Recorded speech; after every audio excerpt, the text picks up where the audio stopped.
শাবাশ ভাই একটু নড়েন রে ভাই একটু নড়েন ভাই একটু নড়াচড়া দেন ভাই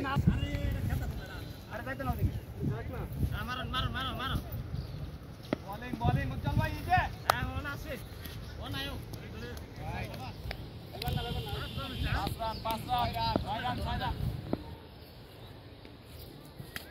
আউট আউট ভাই 6 কাকা কি মারতে বড় ভাই ভাই ডিসিশন দেন আউট আউট আমি উড়ি আউট আউট আউট ভাই এই আম্পায়ার কো মারো আরে শালা মামুন ভাই আউট করতে পারলি ওয়াইদুল আউট এই ওকে ভাই রান রান ভাই ও কিন্তু বাইরে না তো জানি ইয়াস করতে উজ্জ্বল উজ্জ্বল বলটা ধরো এ বল আমার কাছে আইলে কিবার ভালো শাবাশ